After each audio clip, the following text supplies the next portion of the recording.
앞으로 이더리움은 짧은 반등에 한 차례 큰 폭으로 하락할 겁니다. 이더리움을 매수하기 위해서는 비트코인이 먼저 ETF 승인으로 밟아왔었던 그 사례들 확인하면서 대응하셔야 됩니다. 오늘 영상 지금 바로 시작합니다. 네, 여러분 반갑습니다. 비트갱스터입니다. 오늘 아침 일찍 저도 비트갱스터 관점 공유방에 내용을 공유했었던 부분인데요. 이더리움 현물 ETF 신청사는 S1 수정안 제출을 완료했다라는 내용이 보도되었습니다. 그리고 저는 이 내용을 토대로 앞으로 빠르면 일주일, 늦어도 2주일 안에 이더리움 현물 ETF는 출시가 될 거다라고 시장을 바라보고 있습니다. 그 이유는 이더리움이 과거 비트코인 현물 ETF가 승인되기 전 똑같은 움직임을 현재 이더리움에서 보여주고 있기 때문입니다. 그러면 이더리움 현물 ETF가 승인이 된다면 우리는 이더리움 매수를 잡아봐야 할 텐데, 차트적인 부분에서 기술적인 분석으로 다가갔을 때 저는 이더리움 현물 ETF가 승인되기 전 이더리움이 일본 캔들 기준으로 달러 차트로 3073달러, 자 이때 나왔던 이 양봉 캔들의 시가 자리를 확실하게 양봉으로 돌파봉 마감하는 움직임이 나와준다면 저는 이 자리에서는 필히 롱 매수로 충분히 도전을 해봐야 되는 자리다라고 차트를 바라보고 있고, 3073달러를 기준으로 봤을 때 우리가 잡아야 될 손절 라인은 최근에 나왔던 최저점 자리인 2810달러입니다. 근데 만약에 반대로 3073달러를 돌파봉 마감하기 전에 빠르게, 우리가 예상했던 것보다 좀 더 빠르게 이더리움 현물 ETF가 승인이 된다면 급하게 반등문이 나와줄 텐데, 이런 반등문이 나와준다면 저는 여기서는 추격 매수를 하진 않고 오히려 하락하는 그 자리를 기다려 보려고 합니다. 자, 오늘도 영상 꼭 끝까지 시청하시고 영상 시작 전에 구독, 좋아요 그리고 알람 설정까지 부탁드리겠습니다. 알람 설정을 통해서 비트갱스 영상을 가장 빠르게 받아볼 수 있습니다. 자, 오늘 영상은 세 가지로 구성을 준비했습니다. 첫 번째로는 이더리움이 곧 승인이 될 것이라고 보는 그 이유에 대해서 말씀을 드리고, 이후에는 차트적인 관점에서 매수를 해야 될 자리 이어서 여러분들께 설명드려볼 수 있도록 하겠습니다. 자, 간단하게 영상 시작하기 전에 기본적인 정의, 그 과정을 먼저 간략하게 정리하고 내용으로 넘어가도록 하겠습니다. ETF가 승인되는 과정에서는 19B-4가 먼저 승인이 되고, 그 다음으로는 S1 증권 서류까지 승인이 되어야 이더리움 현물 ETF가 출시되어서 실제로 거래가 될 수 있게 됩니다. 해당 승인 과정은 비트코인 역시도 동일하기 때문에 이 내용을 먼저 머리에 넣고 영상으로 넘어가도록 하겠습니다. 자, 오늘 오전에 이더리움 현물 ETF 신청사에서 S1 수정안을 전부 다 제출하면서 이더리움 현물 ETF 승인이 머지 않았다라고 여러분들께 말씀드렸던 이유가 2024년도 7월 1일이었습니다. 당시에 SEC에서 최근까지 수정되고 제출되어 왔던 S1 서류를 전부 다 반려한 이후의 과정이기 때문입니다. 이렇게 말씀드리면 여러분들이 조금은 이해가 조금 부족하신 분들도 계실 수 있는데, 그러면 우리가 타임라인을 조금 더 거슬러서 올라가도록 하겠습니다. 비트코인을 보시게 되면 최초 비트코인 현물 ETF가 승인되기 전 D-20일 SEC에서는 비트코인 현물 ETF 발행사들과 함께 합동 컨퍼런스 콜을 진행했었고, 그 이후로 비트코인 현물 ETF가 승인되기 전 D-9일 ETF 신청사 13개에서 S1 수정본을 동시에 제출했습니다. 그리고 2024년도 1월 11일 SEC는 비트코인 현물 ETF를 승인하고 동시에 비트코인 현물 ETF가 출시되어서 거래되었습니다. 자, 그럼 이 과정을 이해하고 이더리움으로 돌아오게 되면 이더리움이 2024년도 7월 1일 SEC에서 따로 컨퍼런스 콜을 진행하지는 않았지만 증권 신고서를 전부 다 반려하면서, 그리고 저는 여기서 SEC에서 공통적으로 수정이 되어야 할 내용에 대해서 ETF 신청기관에 전달이 되었다라고 생각을 가지고 있는데, 그렇기 때문에 동시다발적으로 일주일 뒤인 오늘 오전이었죠. 7월 9일 ETF 신청사에서 S1 수정안을 동시다발적으로 제출한 게 아닐까라고 시장을 바라보고 있습니다. 자, 그러면 비트코인과 이더리움의 그 과정들을 비교해 봤을 때, 자, 이전에 일련의 과정들은 생략하고 현재 부분만 보도록 하겠습니다. 오늘 오전에 제출된 S1 수정 서류는 최초에 SEC에서 서류를 전부 다 반려한 뒤 플러스 8일이 지난 뒤에 S1 수정 서류가 제출이 되었습니다. 과거 비트코인이 승인된 과정을 봤을 때는 컨퍼런스 콜이 진행이 되고 그 다음 S1 수정 서류가 동시다발적으로 발생됐던 게 20일, 9일 총 플러스 11일이 지난 뒤에 이 서류들이 제출이 되었습니다. 그리고 저는 이 부분 비트코인 이 부분 과정이랑 저는 지금의 이 과정이랑 동일한 위치에 있지 않나라고 시장을 좀 바라보고 있기 때문에, 그리고 D-9일의 수정 서류가 제출이 되었었고, 만약에 이더리움이 비트코인을 따라서 ETF가 승인이 된다면 저는 빠르면은 일주일, 늦으면은 14일 정도, 그 정도의 기간 뒤에 ETF가 승인이 되지 않을까라고 시장을 바라보고 있는 겁니다. 그리고 우리가 여기서 한 가지 더 신뢰도를 높일 수 있는 게 ETF가 승인되기 바로 직전에 앞으로 ETF가 승인이 되게 되면 고객들은 ETF를 매수하기 위해 수수료를 지불해야 되는데 발행사에서는 서로가 더 싸게 하겠다라는 식의 수수료 경쟁을 진행했었고, 당시 수수료 언급이 나왔던 구간은 비트코인 현물 ETF가 승인되기 이틀 전이었었습니다. 앞으로 이더리움에서도 똑같은 움직임이 나와준다면 승인의 가능성이 좀 더 높아지겠죠. 자, 그럼 다음으로는 차트적인 관점에서 이더리움 매수 자리 그리고 손절 자리 여러분들께 공유 드리겠습니다. 자, 다시 그럼 이더리움 차트로 돌아오게 되면은 저는 이더리움 기준으로 일본 캔들 5월 20일에 나왔던 이 장대 양봉 캔들 그리고 거래량이 터졌던 캔들, 이 캔들의 시가 자리인 3,073달러는 분명 강하게 돌파해 줄 것이다 라고 생각을 가지고 있습니다. 그리고 우리에게 남은 시간은 짧으면 일주일, 길면 2주일입니다. 그리고 저는 일주일에서 2주일이 되기 전, 이더리움 ETF가 승인되기 전에 3,073달러를 일본 캔들로 양봉으로 돌파봉 마감하는 움직임이 나와준다면 이더리움은 롱으로 매수를 들어가야 하는 자리다라고 차트를 바라보고 있고, 손절가는 최근에 나왔던 최저점 자리인 2,810달러로 차트를 바라보고 있습니다. 제가 어제 영상에서도 비트코인 캔들에 대해서 설명을 드렸었는데, 자, 오늘은 그 캔들에 대한 차트 분석을 알트코인이랑 같이 비교하면서 말씀을 좀 드려보도록 하겠습니다. 우선 알트코인으로 넘어가기 전에 자, 이더리움 차트를 먼저 보고 여러분들께 말씀을 드리면, 거래량이 나왔던 이 캔들을 지지받지 못하고 하락으로 뺀 뒤 양봉으로 이다운 지지라인을 반대로 저항받고 있는 모습을 보여주고 있습니다. 저는 지금의 이 차트를 과거 2024년도 1월달 차트랑 동일하게 차트를 좀 바라보고 있는데, 자, 당시 이때 부분의 차트를 보시게 되면, 자, 과거 차트 2024년도 1월달의 차트를 봤을 때 당시에 장대 양봉이 나오면서 이때 거래량 캔들이 자 플러스 10%짜리 양봉 캔들이 나와주면서 양봉에서 나왔던 그 중요 지지라인, 자 해당 지지라인을 양봉에서 지지받지 못하고 반대로 음봉으로 뚫고 내려오는 캔들이 나왔을 때는 강한 지지라인은 반대로 강한 저항 자리가 됩니다.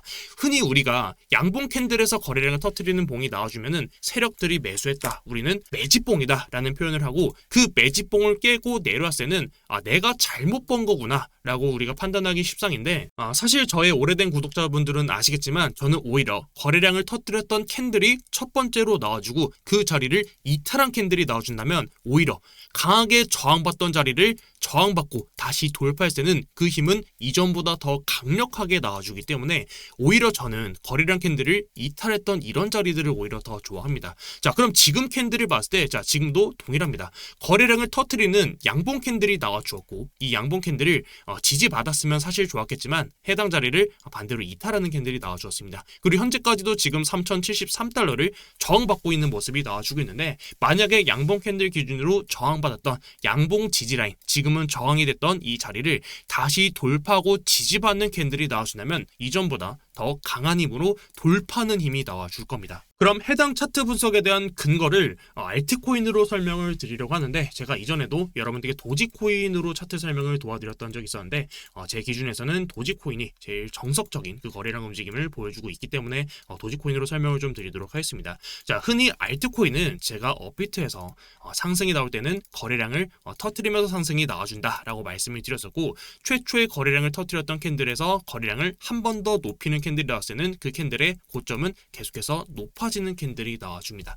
그리고 제가 여기서 말씀드렸던 게, 흔히 우리가 거래량을 터뜨리는 캔들이 나와주면은 일반적으로는 바닥에서 터지는 경우다라고 하는 분들도 있으실 텐데, 저는 고점에서 터지는 경우도 분명 있다라고 차트를 바라보고 있습니다. 그 이유는 알트코인들은 거래량을 터트리면서 상승분이 나와주기 때문입니다. 그럼 방금 전에 말씀드렸던 이 이더리움에 대한 차트 분석에서 거래량 캔들을 하방으로 이탈하게 되면 강한 저항 자리가 되고, 이 자리를 다시 돌파했을 땐 큰 힘이 나와준다라는 말씀을 드렸었는데, 도지코인 기준으로 가장 마지막에 터졌던 23년도 7월 25일에 나왔던 이 거래량 캔들 자리를, 자, 이 시가 자리를 하방으로 이탈하는 캔들이 나와줬을 때는 강하게 양봉에 터졌던 자리에서 지지를 받고 약반등이 나와줬지만 해당 자리를 하방으로 이탈하고 내려와 줬을 때는 이 자리를 저항받게 되고, 자, 그럼 여기서 중요하게 봐야 될 게, 거래량이 가장 많이 터졌던 캔들의 봉이 7월 24일에 나왔던 캔들 봉인데, 자, 이 캔들의 시가 자리, 자, 이 양봉 캔들, 자, 이 캔들의 시가 자리를 하방으로 이탈했을 때, 해당 자리를 하방으로 이탈했을 때는 해당 지지라인은 지금의 이더리움처럼 강한 저항 자리로 저항받는 모습이 나와줄 거고, 그리고 이 자리를 다시 돌파해줬을 때, 돌파하고 지지받아줬을 때는 오히려 더 큰 상승분으로 이어질 수 있다라고 차트를 바라보고 있습니다. 그리고 여기서 우리가 보는 분석이랑 실제 트레이딩은 조금 다를 텐데, 자, 실제로 해당 부분의 차트를 보시게 되면 이 자리를 돌파하고 양봉으로 지지받아줬지만 한 차례 이 자리를 이탈해주는 모습이 나와줍니다. 실제로 트레이딩에서 우리가 이런 자리에서는 사실 손절이 나가야 되는 자리이고, 우리가 분석은 상승으로 분석을 하지만 차트적인 기준에서는 해당 자리가 손절에 대한 기준이기 때문에 혹여라도 이 자리를 돌파봉 마감하고 지지받지 못하고 이탈한다면 손절이 나가고, 다시 돌파했을 때는 다시 잡아서 그 손익비를 가져가는 매매를 하시는 걸 권장드립니다. 결국 그럼 해당 관점을 이해하고 다시 이더리움 차트로 돌아왔을 때 저는 지금 1차적으로 보고 있는 강한 저항 자리가 양봉 캔들 시가에서 나왔던 3,073달러 차트를 바라보고 있고, 해당 자리를 진입해 들어갔을 때는 최근에 나왔던 이 바닥 자리, 이 바닥에서 나왔던 2,810달러를 필히 손절 라인으로 잡고 종목에 대응하시는 걸 권장드립니다. 마지막으로는 기다린다면 기다려야 하는 이유입니다. 저는 지금의 이 이더리움이 일주일에서 2주일 안에 승인이 될 거다라고 차트를 바라보고 있는데, 만약에 갑작스럽게 SEC에서 이더리움 현물 ETF를 승인하면서 갑자기 이더리움이 급등하는 형태로 나와준다면 저는 그때는 오히려 이더리움을 추격 매수하기보다는 오히려 단기적으로는 좀 더 눌렸다가 올라갈 수 있겠다라고 차트를 바라보고 같고, 오히려 바로 급등이 나와주게 된다면 우리가 흔히 볼 수 있는 이런 고점 추세에서 좀 막히는 움직임이 나오지 않을까라고 차트를 바라보고 있습니다. 자, 그 이유는 제가 이전에 비트코인 파생상품 거래가 출시된 이후의 차트랑 현재 이더리움 차트랑 비교하면서 말씀을 드렸었는데, 제가 비트코인 매번 이 파생상품 거래가 출시되었던 그 구간에서 단기적인 고점을 형성하고 매번 그곳에서는 차익 실현 매물들이 나오면서 증시를 하락으로 이끌었었다라는 말씀을 드렸었죠. 실제로 비트코인 현물 ETF도 동일합니다. 사실 저는 과거 비트코인 현물 ETF 승인이 나기 직전에는 이때처럼 73%, 마이너스 55%, 마이너스 80%까지의 하락은 아니었지만 20%보다는 사실 조금 더 빠지는 움직임을 예상하긴 했었습니다. 근데 제가 예상했던 것보다 오히려 기관들의 그 매수세가 더 크게 나와주면서 신고점을 돌파하는 상승이 제가 예상했던 것보다는 좀 빠르게 나와주었는데, 당시에 비트코인을 직전에 고점 자리까지 올려주었던 이 이유가 생각보다 블랙록과 같은 기관에서의 그 매수세가 강하게 들어와 주었기 때문이다라고 차트를 바라보고 있습니다. 결국 저는 비트코인과 이더리움 동일하게 이더리움도 분명 이 차익 실현 매물들은 나오겠지만 최소한 마이너스 20% 정도의 그 조정 구간은 충분히 나와주겠지만, 저는 그 구간에서 기관들의 매수세가 크게 들어와 주면서 이더리움 역시도 크게 직전의 고점 자리를 넘기는 상승으로 이어질 거다라고 차트를 바라보고 있습니다. 저는 그리고 여기서 기관들의 매수세가 들어와 주면서 사실 폭락이 아니라 오히려 장을 상승으로 이끌었던 이유가, 사실 암호화폐라고 하는 게 지금 유튜브를 보시는 분들, 그리고 저를 포함해서 암호화폐를 이전부터 투자를 해오신 분들은 비트코인에 대한 그런 가치, 그리고 코인이 나쁘지는 않다라는 생각을 막연하게 갖고 있지만, 조금은 나이가 있으신 분들, 뭐 이렇게 표현하면 안 되지만 주식을 하시던 분들, 실체가 없는 코인에 대한 그 가치를 판단하는 거에 부정적인 생각을 가지고 계신 분들이 사실 생각보다 꽤 많다고 좀 생각을 가지고 있습니다. 그렇기 때문에 이더리움 ETF라는 것 자체가 제도권화에 들어가고 이제 국가에서 좀 관리하고 있는 그런 상품으로 편입이 되면서, 사실 여기서 바로 ETF가 승인되고 폭락장을 만들었을 때는 과연 누가 ETF가 승인이 됐다고 해서 이렇게 변동성이 큰 승인되자마자 떡락하는 이런 코인을 살까요? 사실 저는 그것도 중요한 이유 중 하나다라고 시장을 보고 있습니다. 분명 ETF가 승인이 되면서 이더리움 역시도 그 상품에 대한 안전성을 보장하기 위해서는 기관에서도 사실 이더리움을 계속해서 끌어올리면서 상품으로서의 그 가치를 인정받을 수 있게끔 당분간이라도 저는 증시를 좀 상승시키지 않을까라고 차트를 좀 바라보고 있습니다.